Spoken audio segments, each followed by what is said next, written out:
গহীন কবরে যদি কেউ নূরের বাতি জ্বালাইতে চায়, সে যেন এই ৫টি দরুদ বেশি বেশি পরিমাণে এই পবিত্র রমজান মাসে পাঠ করে। দেখেন, গহীন কবরে যদি গিয়ে আপনি ধরা পইরা যান, তাহলে আপনার আমার মতো পোড়া কপাল দুনিয়াতে আর কেউ নেই। আর যদি আমরা গহীন কবরে গিয়ে নাজাত পেয়ে যাই, তাহলে আমাদের মতো ধন্য কপাল দুনিয়াতে আর কেউ নেই। প্রিয় দর্শক, এখন আমাদের ইচ্ছা, আমরা কি ধন্য কপাল হতে চাই নাকি পোড়া কপাল হতে চাই? যদি ধন্য কপাল হতে চাই, তাহলে ইনশাআল্লাহ বেশি বেশি পরিমাণে এই ৫টি দরুদের আমল করব। ইনশাআল্লাহ নবীজি সাল্লাল্লাহু আলাইহি ওয়াসাল্লামের অবশ্যই সুপারিশ পাব হাশরের ময়দানে। কবরের জিন্দেগিতে আমাদের কবরটা হয়ে যাবে নূরে নূরান্বিত ইনশাআল্লাহ। প্রিয় দর্শক, কবরের ভয়াবহতা সম্পর্কে নবীজি সাল্লাল্লাহু আলাইহি ওয়াসাল্লাম বলেন, কবরের আযাব যদি দুনিয়ার কোনো মানুষ দেখত, তাহলে তারা ঘরবাড়ি সংসার সবকিছু ছাইরা জংলায় থাইকা মালিকের ইবাদত করত। আমি যদি কবরের আযাব দেখতাম, তাহলে আমরা সুস্থ মস্তিষ্কের মানুষ থাকতে পারতাম না, অর্থাৎ আমরা ভিন্ন মস্তিষ্কের মানুষ হয়ে যাইতাম, পাগল হয়ে যাইতাম। সমস্ত পশুপাখিরা কবরের আযাব দেখে, যার কারণে দেখবেন অনেক সময় পশুপাখিরা কবরের কাছে যাইতে ভয় পায়। তার মানে হলো ওই কবরের মধ্যে আযাব হয়। প্রিয় দর্শক, আল্লাহ তাআলা শুধু মানুষ আর জিনকে কবরের আযাব দেখান না, কারণ তাদের হিসাব হবে। আর পশুপাখিরা তো বেহিসাবি, তারা তো মইরা গেছে সাথে সাথেই শেষ। কিন্তু এই সকল মানুষ আর জিনদের অবশ্যই হিসাব হবে। প্রিয় দর্শক, আমরা ইনশাআল্লাহ ৫টি দরুদের আমল শিখে মহান মালিকের দরবারে কান্নাকাটি করব এই পবিত্র রমজান মাস জুড়ে।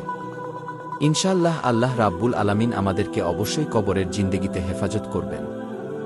নবীজি বলেন, বদকার মানুষকে যখন কবরের মধ্যে দিয়ে আসা হয়, তখন তাকে ফেরেশতারা প্রশ্ন করে, তোমার রব কে? তোমার ধর্ম কে? তোমার নবী কে? সে তখন বলতে থাকে, আমি কিছুই জানি না, লা আদ্রি। তখন আল্লাহ তাআলা গায়েবীভাবে আওয়াজ দেন, ও আমার ফেরেশতারা, এই নাফরমান আমার নেয়ামত পাইয়া ভক্ষণ করার পরেও আমি আল্লাহকে একটু সেজদা দেয় নাই। আজকে এই নাফরমানকে তোমরা সমস্ত আযাব শুরু করে দাও। এই বলার সাথে সাথেই দুই পাশের মাটির চাপ এমন জোরে চাপ দিবে যে তার এক পাজরের হাড় অপর পাজরের মধ্যে ঢুকে যাবে। নাউজুবিল্লাহ। নবীজি সাল্লাল্লাহু আলাইহি ওয়াসাল্লাম দুই আঙ্গুলগুলো মিলিয়ে দেখাইলেন। নবীজি সাল্লাল্লাহু আলাইহি ওয়াসাল্লাম বলেন, একটা বিষধর সাপ আসবে। ওই সাপটা যদি একটু নিঃশ্বাস ফেলত দুনিয়ার মধ্যে, তাহলে দুনিয়ার আর কোনো ফসলাদি বা কোনো কিছুই হইত না, সবকিছু ধ্বংস হয়ে যাইত। এমন জাহান্নামের আগুনের বিছানা বিছাইয়া দেওয়া হবে কবরের মধ্যে। জাহান্নামের আগুনকে ৭,০০০ বছর কইরা ৩ বার তাপ দেওয়া হয়েছে। দুনিয়ার আগুনই ছিল সামান্য, কিন্তু সেই আগুনকে ৭,০০০ বছর পর্যন্ত ৩ বার তাপ দেওয়ার ফলে তার রং ধারণ করা হয়েছে কালো। দুনিয়ার আগুন হল লাল বর্ণের, আর জাহান্নামের আগুন হল কালো। দুনিয়ার আগুন একটা নির্দিষ্ট জায়গায় লাগলে শুধু ওই নির্দিষ্ট জায়গাটাই ক্ষতি হবে, কিন্তু জাহান্নামের আগুন যদি আঙ্গুলের মাথায় লাগে, সারা শরীরের কলিজা, সমস্ত নাড়িভুড়ি সবকিছু ভুনা হয়ে পায়খানার রাস্তা দিয়ে বের হয়ে যাবে। এমন মারাত্মক হবে জাহান্নামের আগুন। এমন আগুনের আযাব সহ্য করতে পারবেন? দেখেন তো একটু চুলার কাছে গেলে কত তাপ লাগে, আর জাহান্নামের আগুন কিভাবে সহ্য করবেন? প্রিয় দর্শক, কথাগুলো বললে চোখের পানি চলে আসে, চোখের পানি ধরে রাখা যায় না। আমরা কেন বুঝি না? নবীজির প্রতি বেশি বেশি পরিমাণে দরুদ পাঠ করার মতো চেষ্টা করব ইনশাআল্লাহ। আল্লাহ রাব্বুল আলামিন আমাদেরকে সেই তৌফিক দান করুক। আমাদেরকে কান্না করার মতো তৌফিক দান করুক, অন্তরটাকে নরম করে দিক।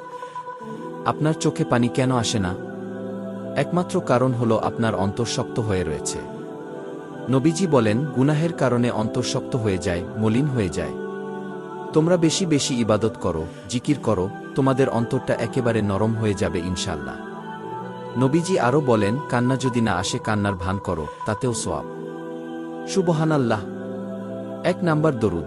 সর্বপ্রথম দরুদ হল, নবীজি বলেন, শুধু একবার পাঠ করো, জাজাল্লাহু আন্না মুহাম্মাদান মাহুজা আহলুহু ফি। তাহলে আল্লাহ তাআলার রহমতের 70 জন ফেরেশতা সহস্র দিন পর্যন্ত অনবরত শুধু তোমাদের আমলনামায় নেকি লিখতেই থাকবে। প্রিয় দর্শক, আপনি কি চান যে আপনার আমলনামায় আল্লাহ তাআলার 70 জন ফেরেশতা সহস্র দিন পর্যন্ত নেকি লিখুক? যদি চেয়ে থাকেন, তাহলে বেশি বেশি পরিমাণে পাঠ করবেন, জাজাল্লাহু আন্না মুহাম্মাদান মাহুজা আহলুহু কি। সুবহানাল্লাহ। প্রিয় দর্শক, জান্নাতে যাইতে চাইলে বেশি বেশি দরুদ পাঠ করিয়েন, কারণ হাশরের ময়দানে নবী ছাড়া আমাদের কোনো উপায় নাই।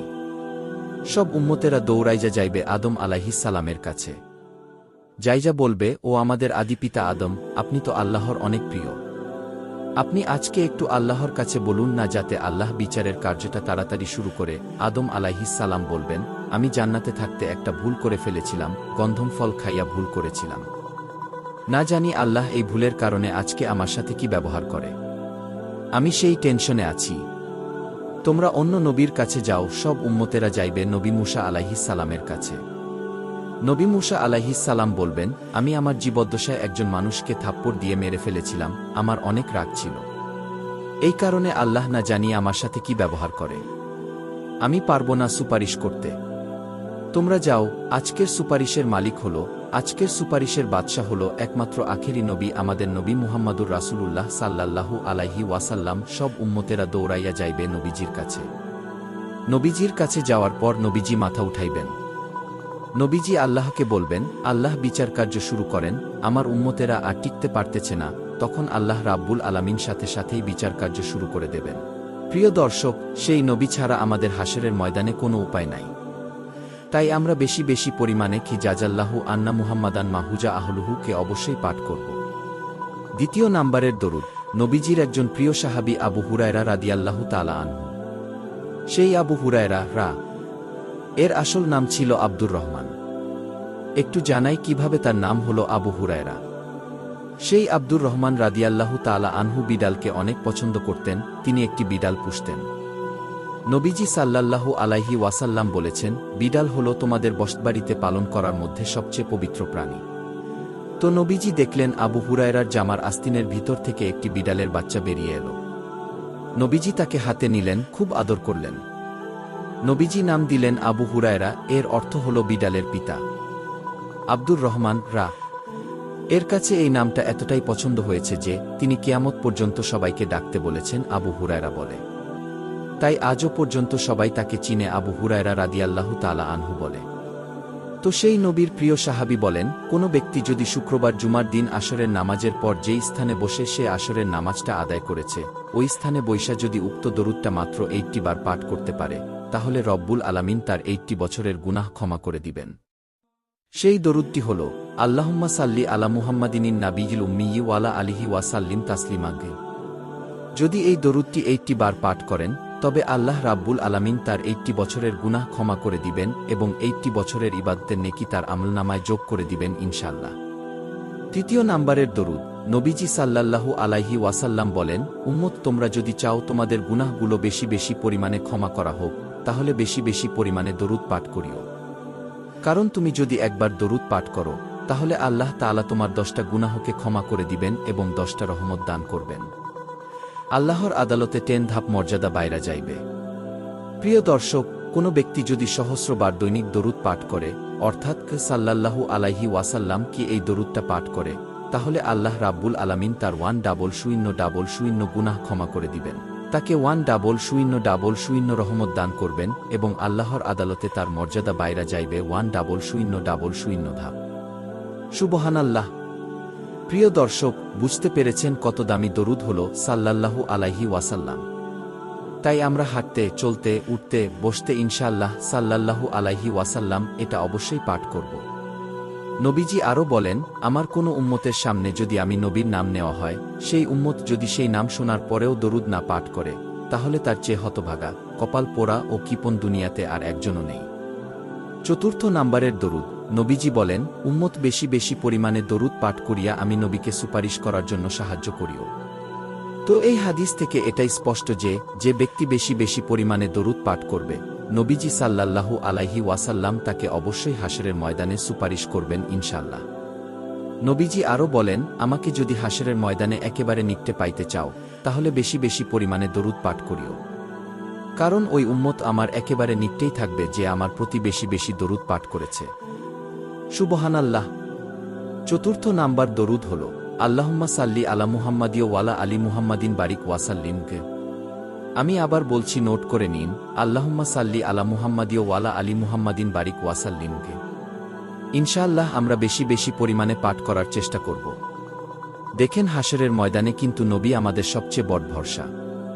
আম্মাজান আয়েশা রাদিয়াল্লাহু তাআলা আনহা বলেন, ও নবী, হাশরের ময়দানে তো আপনার কোটি কোটি উম্মত হবে, আপনি সেই উম্মত থেকে আপনার নেককার উম্মতগুলো কিভাবে বাছাই করবেন?